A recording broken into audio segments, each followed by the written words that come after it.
ನಿನ್ನ ಕೊಂದೋರ್ನೆಲ್ಲ ಹುಡುಕಿ ಒಬ್ಬೊಬ್ಬರನ್ನೇ ಸಾಯಿಸ್ತೀನಿ. ನನ್ನ ಸೇಡನ್ನ ನಾನು ತೀರಿಸ್ಕೋತೀನಿ.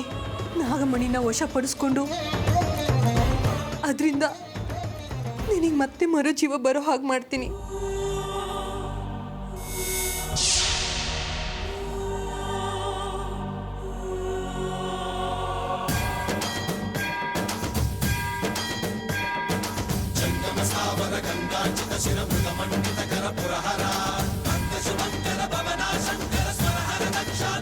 ಅಮೃತ,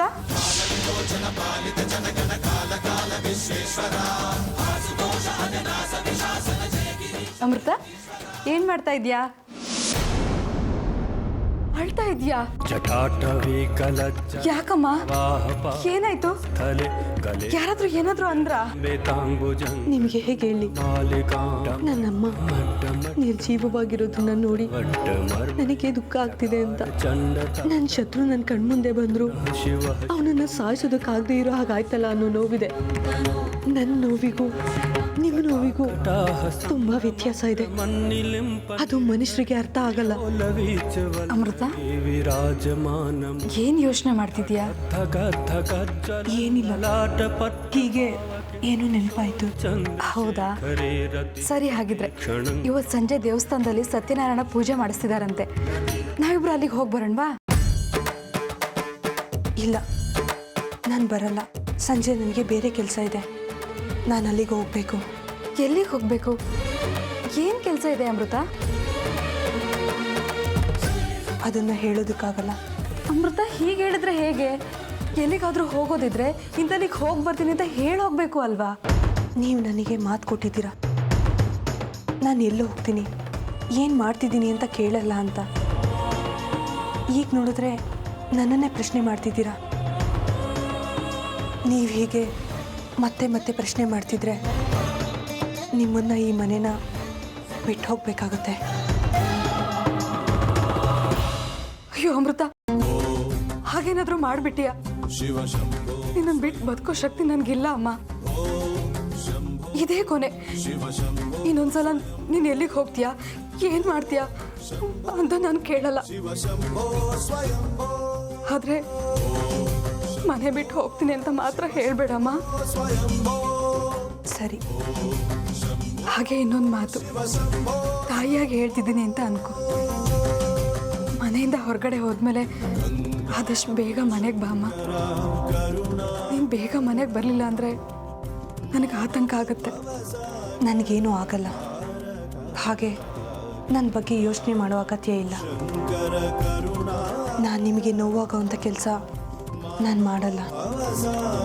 ನೀವು ನನ್ನ ಬಗ್ಗೆ ತೋರಿಸ್ತಾ ಇರೋ ಕಾಳಜಿ, ನನ್ನನ್ನು ನೋಡ್ಕೋತಾ ಇರೋ ರೀತಿ, ಇದು ನನಗೂ ಇಷ್ಟನೇ. ನಾನು ಎಲ್ಲೂ ಹೋಗಲ್ಲ. ಹೋದರೂ ಮತ್ತೆ ಮನೆಗೆ ಬಂದೇ ಬರ್ತೀನಿ. ನನಗೆ ನನ್ನದೇ ಆದ ಕೆಲವು ಕೆಲಸಗಳು. ಅದನ್ನೇ ಮನಸ್ಸಿನಲ್ಲಿ ಇಟ್ಕೊಂಡು ಯೋಚನೆ ಮಾಡ್ತಾ ಇದ್ದೀಯಾ?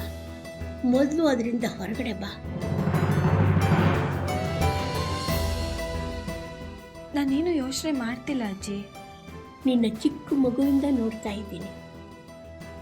ಯಾವುದಾದ್ರೂ ಯೋಚನೆಯಿಂದ ಹೊರಗಡೆ ಬಂದೆ ಅಂತ ನೀನು ಮಾತು ಹೇಳಿದ್ರು ನಿನ್ನ ಮನಸ್ಸೆಲ್ಲ ಅದರಲ್ಲೇ ಇರುತ್ತೆ. ಅದಿತಿ, ಯಾವುದ್ರ ಬಗ್ಗೆ ಯೋಚನೆ ಮಾಡ್ತಿದ್ಯಾ? ಶ್ರೀಚಕ್ರ ನಮ್ಮ ಕೈವಶವಾದ್ರೆ ಇಡೀ ಜಗತ್ತೇ ನಮ್ಮ ಪಾಳೆ ಪಟ್ಟೆ.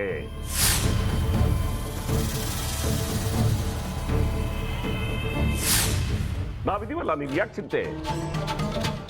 ನಮ್ಮ ಆಸೆಗಳೆಲ್ಲ ಪೂರೈಸುತ್ತೆ.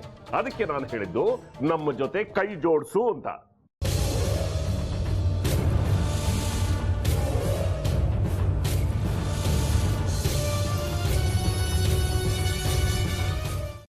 ವೆಜ್ ಖಾರ ಬಾತ್ ಮಾಡುವ ವಿಧಾನ: ಒಂದು ಬಾಣಲಿಗೆ ತುಪ್ಪ, ಸಾಸಿವೆ, ಕಡಲೆಬೇಳೆ, ಉದ್ದಿನಬೇಳೆ, ಗೋಡಂಬಿ ಹಾಕಿ ಹುರಿದು ಕರಿಬೇವು, ಬಾಡಿಗೆ ಮೆಣಸಿನಕಾಯಿ, ಕ್ಯಾರೆಟ್, ಬಟಾಣಿ, ಟೊಮ್ಯಾಟೊ, ಕಲ್ಲುಪ್ಪು, ಬೆಲ್ಲ, ಬಿಸಿಬೇಳೆ ಬಾತ್ ಪುಡಿ, ಅರಿಶಿನ, ರವೆಯ 3 ಅಳತೆಯಷ್ಟು ನೀರು ಹಾಕಿ ಚೆನ್ನಾಗಿ ಕುದಿ ಬಂದ ಮೇಲೆ ಹುರಿದ ಬನ್ಸಿ ರವೆ ಹಾಕಿ ಕಲಸಿ.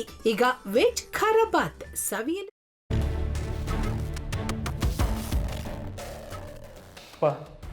ಇಷ್ಟೋ ತನಕ ಡೆಲಿವರಿ ಆಗಿಲ್ಲ ಅಂದರೆ ಅಕ್ಕನಿಗೆ ಏನಾದರೂ ಪ್ರಾಬ್ಲಮ್ ಇರ್ಬೋದಾ? ಆ ಥರ ಏನಾದರೂ ಇದ್ದರೆ ಡಾಕ್ಟ್ರು ಬಂದು ಹೇಳ್ತಿರ್ಲಿಲ್ವ ರವಿ?